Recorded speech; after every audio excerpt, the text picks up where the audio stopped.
जय मसीह Gethsemane airport church परिवार साथै आदरणीय दर्शकवृन्द, आज मैले नयाँ विषय परीक्षामा नपर्न प्रार्थना गर्नुहोस् भन्ने लिएर आएको छु। लुकाको पुस्तक 22 अध्यायको 45 र 46 पद पढेर आजको वचनको थालनी गर्न म गइरहेको छु। र यस खण्डमा यस प्रकारले लेखिएको छ, यानी प्रभु येशूले यसो भन्नुभयो।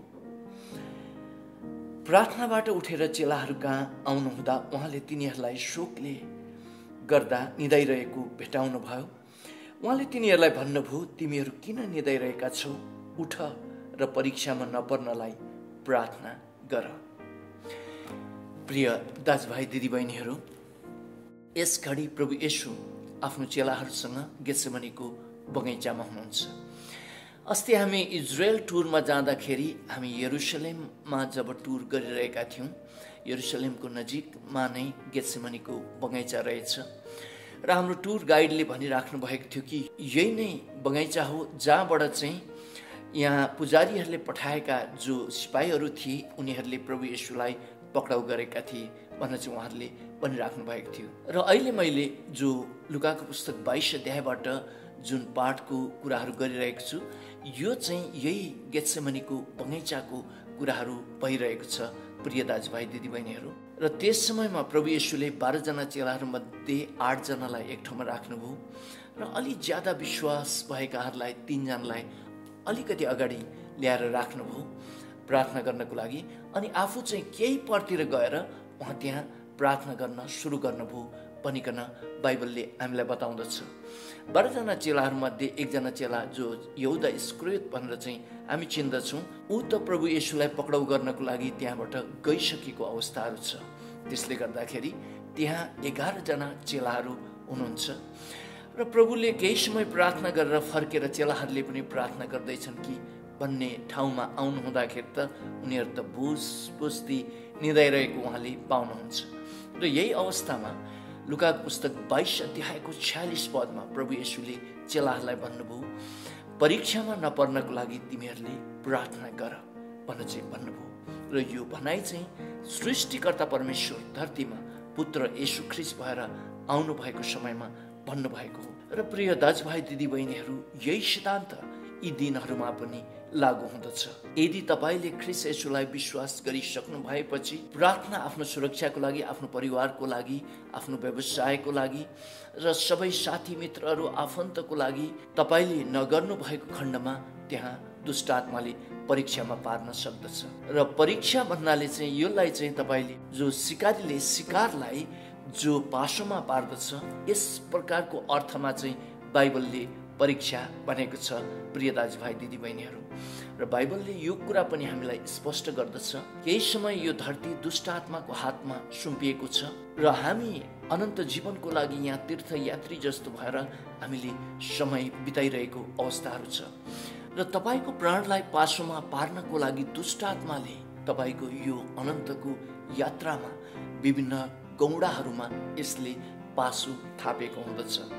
र यो पासोबाट तपाईँ उम्कनको लागि, तपाईँको परिवारका सदस्यहरू उम्कनको लागि, तपाईँको आफन्तजनहरू, मण्डली परिवारका सदस्यहरू र छरछिमेकीहरू र यो देशलाई नै सुरक्षा हुनको लागि तपाईँको प्रार्थनाको जरुरत छ भनिकन बाइबलले यहाँ स्पष्ट गरेको हो। प्रिय दाजुभाइ दिदीबहिनीहरू, र एकपटकको कुरा हो, म अमेरिकामा जब बाइबल कलेजमा पढिरहेको थिएँ, एकपटक मैले जो कार्टुनमा कतिवटा लुगाहरू, अन्य सामानहरू प्याक गरेर चाहिँ पार्सल गरेर चाहिँ नेपालमा मेरो परिवारको हातमा पठाइरहेको अवस्थाहरू थियो, त्यस समयमा हामीले प्रार्थना गरेर त्यो कार्टुनको सुरक्षाको लागि प्रार्थना गरेर पठायौँ।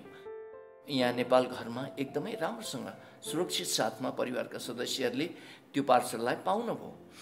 र अर्कोपल्ट के कसो भयो, हामीले त प्रार्थना गर्नै भुलेछौँ र प्रार्थना नगरिकन त्यो पार्सल पठाइयो। र पछि गएर मैले परिवारका सदस्यबाट यो खबर पाएँ कि पार्सलमा पठाएको जो कार्टुन बक्सा थियो, त्यो पार्सलको जो पिनमा मात्रै केही लुगाहरू बाँकी थिए, बाँकी सबै सामानहरू बाटोमा नै चोरिसकेको अवस्था थियो। र मैले पठाएको कुरा सम्बन्धी यहाँ परीक्षामा पर्न गयो। जब मैले प्रार्थनासहित त्यो कार्टुन बक्सा यानी पार्सल घरमा पठाएँ, सकुशल आइपुग्यो। जब मैले प्रार्थना नगरी पठाएँ, यहाँ त्यो सामानहरू आइपुगेन र प्रभु येशूले लुकाको पुस्तक 22 अध्यायको 46 पदमा भन्नुभएको कुरा आजको दिनमा पनि पूरा भएको मैले आफ्नै जीवनमा देखेँ। प्रिय दाजुभाइ दिदीबहिनीहरू, र यो कुरा तपाईँको जीवनमा पनि लागू हुँदछ र तपाईँले प्रार्थना गर्नु भएन भने दुष्ट आत्माले तपाईँलाई परीक्षामा पार्न सक्दछ। र मैले एउटा दृष्टान्तको घटना सुनेको थिएँ कि एकजना विश्वासी चाहिँ एउटा जङ्गल भएर यात्रा गर्नुपर्ने रहेछ। करिब 5-6 दिनको यात्राहरू रहेछ र त्यो यात्रामा भएर उहाँ जानु हुँदाखेरि चाहिँ त्यो जङ्गलमा चाहिँ चोर डाकाहरू पनि लाग्दो रहेछन् र उहाँ पहिलो दिन त्यो जङ्गलको बाटो भएर यात्रा गर्नुभएछ र एउटा रुखको मुनि उहाँ बस्नु भएछ, खानासाना पकाउनु भएछ अनि ओछ्यान लगाएर सुत्नुभन्दा अगाडि उहाँले प्रार्थना गर्नुभएछ र उहाँ घोप्लुक्क सुत्नुभयो, मस्त निदाउनु भयो। र त्यो पहिलो दिनमा जब डाकाहरूले परबाट लुकेर हेरिरहेका थिए, यो व्यक्ति सुतेपछि चाहिँ उसको सबै सरसामान हामी लिएर जान्छौँ भनेर उनीहरू पर्खिरहेका थिए। तर अकस्मात त्यहाँ विश्वासी जहाँ बास बस्नुभएको थियो त्यहाँ त ठुलो बिल्डिङ बनिएछ अरे र बिल्डिङको बाहिरीपट्टि त एकदमै ठुलो ठुलो पहरेदारहरू चाहिँ गार्डहरूले त्यो बिल्डिङलाई पहरा दिइरहेको उनीहरूले देखेछन् र ती डाकाहरूले भनेछन्, अरे बाफरे, कसरी यो हुन आयो? हामी त यो जङ्गलमा भएर त धेरैचोटि हिँडिसकेका छौँ, यो जङ्गलमा डाका डालेका छौँ, यस्तो प्रकारको बिल्डिङ कहिले पनि देखेका थिएनौँ, आज के भयो भनेर उनीहरू त छक्कै परेछन् र उनीहरूले डाका डाल्न सकेन रहेछन्। र भोलि बिहान फेरि विश्वासी जुरुके उठ्नुभयो, आफ्नो सरसामान लिनुभयो, त्यहाँबाट फेरि आफ्नो यात्रा सुरु गर्नुभयो र यो डाकाको समुदायले चाहिँ उहाँलाई पछ्याइरहेछ। र दोस्रो दिनमा बास बस्नको लागि एउटा ओढारमा उहाँ पुग्नु भएछ र ओढारमा उहाँले सब कुराहरू रेडी गर्नुभएछ, खाना पकाउनु भएछ अनि फेरि प्रार्थना गर्नुभएछ सुरक्षाको लागि अनि सुत्नु भएछ। फेरि त्यहाँ अलि परबाट पछ्याइरहेको डाकाको समुदायले हेरेछन्, त्यहाँ फेरि ठुलो बिल्डिङ बनिएछ, गार्डहरूले वरिपरि हतियारसहित घेरेको उहाँले देख्नु भएछ र ती डाकाको समुदाय त छक्कै परेछ।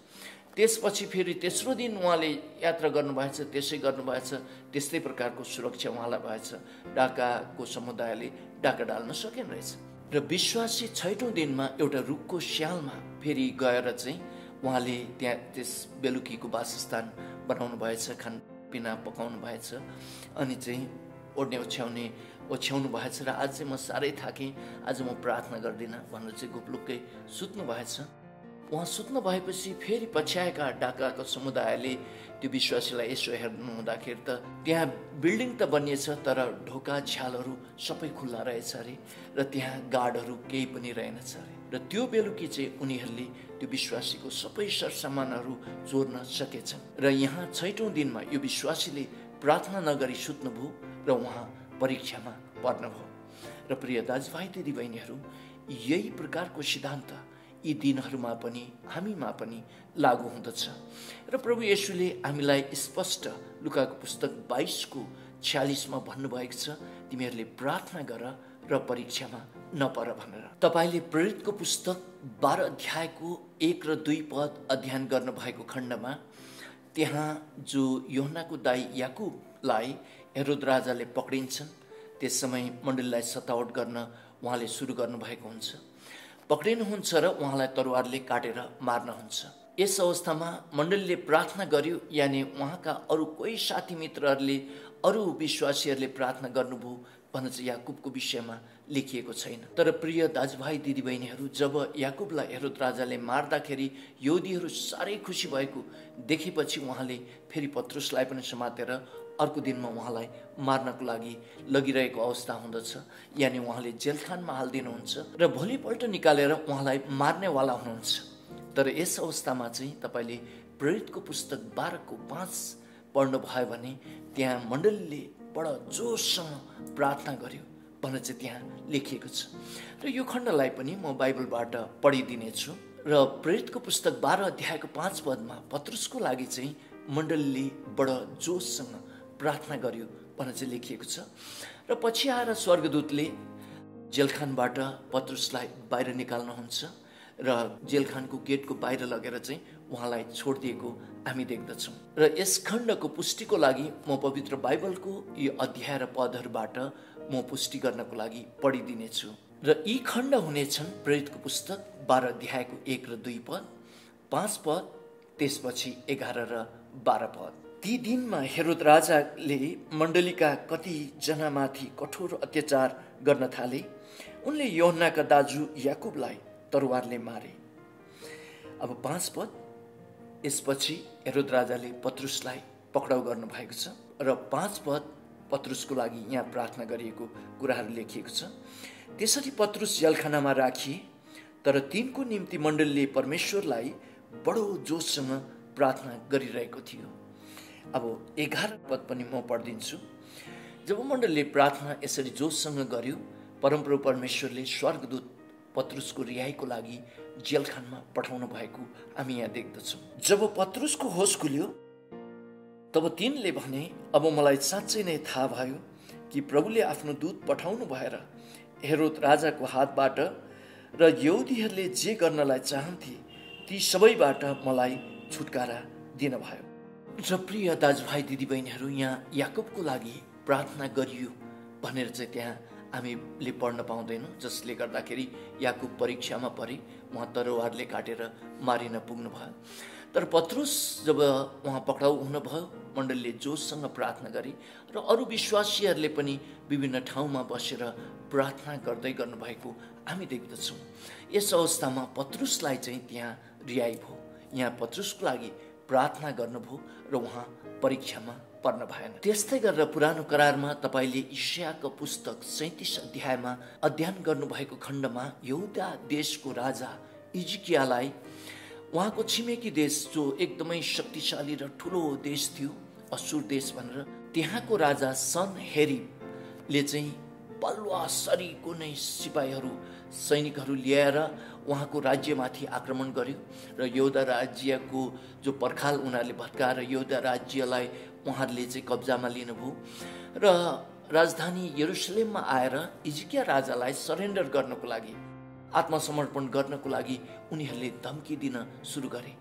यस अवस्थामा हिजकिया राजा परमप्रभु परमेश्वरको भवनमा गएर उहाँले प्रार्थना गर्नुभयो र उहाँले प्रार्थना गर्नुभएपछि परमप्रभु परमेश्वरले हिजकिया राजाको प्रार्थनालाई सुन्नुभयो र त्यहाँ एकजना स्वर्गदूत पठाउनु भयो र उहाँ एकजना स्वर्गदूतले यहाँ असुरका सेनाहरूको क्याम्पमा गएर राति सुतेको बेला छुइदिएर 1,85,000 मानिसहरूलाई त्यहाँ मारिदिनु भयो। र जब 1,85,000 सेनाहरू मरेपछि सनहेरीब आफ्नै देशमा फर्केर गए र हिजकिया राजा र यहुदा देशलाई चाहिँ परमप्रभु परमेश्वरले स्वर्गदूत पठाउनु भएर त्यहाँ स्वतन्त्र गर्नुभएको हामी देख्दछौँ। र यो खण्डलाई पनि म पढिदिनेछु र यो खण्ड हुनेछ यशायाको पुस्तक 37 अध्यायको 15, 36 र 37 पद। अनि हिजकिया राजाले परमप्रभुलाई प्रार्थना गरे। अब म एकैचोटि 36 र 37 पद पढिदिन्छु। तब परमप्रभुको दूत गएर असुरीहरूको छाउनीमा 1,85,000 मानिसहरूलाई मारे। मानिसहरू बिहान उठ्दा उनीहरूले ती सबै लासहरू देखे। त्यसैले असुरीहरूका राजा सनहेरीब निनवेमा फर्केर गए र त्यहीँ नै बस्न लागे भनेर चाहिँ यस खण्डमा लेखिएको छ। प्रिय दाजुभाइ दिदीबहिनीहरू, यहाँ हिजकिया राजाले आफू, आफ्नो परिवार र देशको लागि प्रार्थना गर्नुभयो। परमप्रभु परमेश्वरले हिजकिया राजाको प्रार्थनालाई सुन्न भइकन एकजना स्वर्गदूत पठाउनु भयो र त्यो स्वर्गदूतले 1,85,000 असुरी सेनाहरूलाई खत्तमै पारिदिनु भयो र यहाँ त्यो असुरको राजा फर्केर आफ्नै देशमा गए र पछि गएर त्यहाँ उहाँलाई त्यहीँ नै मारिँदछ पनि। र प्रिय दाजुभाइ दिदीबहिनीहरू, यहाँ हिजकिया राजालाई असुर देशबाट एउटा ठुलो परीक्षा आएको थियो, तर उहाँले प्रार्थना गर्नुभयो र त्यो परीक्षाबाट परमप्रभु परमेश्वरले उहाँलाई छुटकारा दिनुभयो। र उहाँ परमेश्वर हिजो, आज र सदा सर्वदा एक समान हुनुहुन्छ भनिकन हिब्रूको पुस्तक 13 अध्यायले बताउँदछ। येशू ख्रीष्ट हिजो, आज र सदा सर्वदा एक समान हुनुहुन्छ भनिकन लेखिएको छ। र प्रिय ख्रीष्ट पारखी दाजुभाइ दिदीबहिनीहरू, तपाईँले आफ्नो सुरक्षाको लागि लगातार प्रार्थना गर्नुपर्ने हुन्छ। आफ्नो परिवारको सुरक्षाको लागि, आफ्नो परिवारका सदस्यहरूको सुरक्षाको लागि तपाईँले लगातार प्रार्थना गर्नुपर्ने हुन्छ र आफ्नो व्यवसाय, व्यापार, खेतीपाती, पढाइ जेमा तपाईँ हुनुहुन्छ, तपाईँले आफ्नो सुरक्षाको लागि, आफ्नो कामको सुरक्षाको लागि, आफ्नो व्यवसायको लागि तपाईँले प्रार्थना लगातार गर्नुपर्ने हुन्छ र आफन्तजनहरू, मण्डली परिवारका सदस्यहरूको लागि र देशैको लागि पनि तपाईँले लगातार प्रार्थना गर्नुपर्ने हुन्छ र तपाईँले लगातार देशको लागि प्रार्थना गर्नुभयो भने पवित्र बाइबलले हामीलाई यो बताएको छ कि हामी देशमा शान्तिसँग, अमन चयनसँग हामी रहन सक्छौँ। नभए देशमा विभिन्न प्रकारको युद्धहरू हुन सक्दछ, अशान्तिका कुराहरू हुन सक्दछ। त्यसले गर्दाखेरि प्रिय दाजुभाइ दिदीबहिनीहरू, ख्रीष्ट येशूलाई विश्वास गरेका परमेश्वरका छोराछोरीहरूले चाहिँ एकदमै लगातार आफ्नो परिवार, व्यवसाय र देशको लागि पनि लगातार प्रार्थना गर्नुपर्ने हुन्छ र प्रार्थना गर्नुभयो भने तपाईँ परीक्षामा पर्नुहुने छैन भनिकन बाइबलले स्पष्ट गरेको छ। र यति भन्दै म टेक दाहाल आजको वचनबाट बिदा हुन्छु। जय मसीह।